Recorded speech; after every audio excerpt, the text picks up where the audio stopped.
ha. Ito naman yung Oo. kapatid niya. First overall din naman. Ito naman first overall. Overall. Young Bird Race 2011. Ayan. Ito naman, kapatid din to. At siyempre, family first pa rin. Ito lang, libangan lang natin to. Pero alam ko marami ka nang napatunayan sir kasi nakita natin ito kanina sa video sa sa tarpaulin ng mga ibon mo eh. So anong mga ginagawa mo sa pag halimbawa may mga res na Yung winning line na ang hanapin mo. Malaking chance na pumanalo. With magandang ibon, magandang alaga, training, vitamins, magandang pagkain, malinis na kulungan. Yan lang.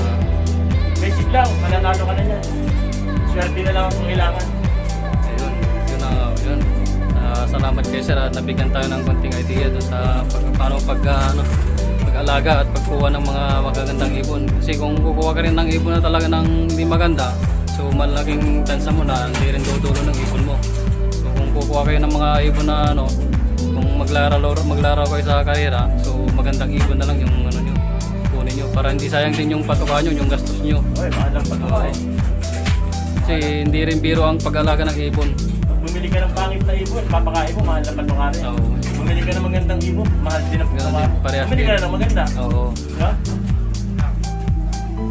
So yun nga, hanggang dito ko na lang yung video natin mga bro, mga kalapatid. So konting silip lang natin sa kanyang look.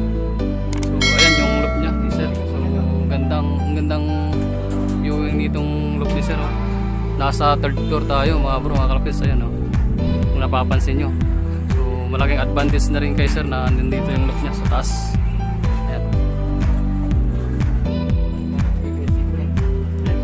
Yun mga bro, mga kalapatid. So hanggang dito na lang yung video natin. Salamat kay Sir Jerry sa konting idea na binigay sa atin mga bro, at sa katulad natin mga newbie na baguhan lang mag-alaga ng kalapati.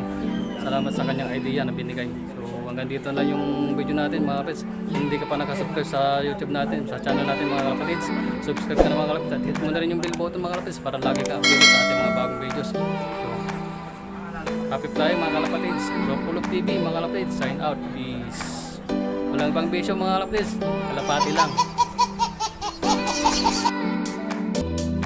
Thanks for watching.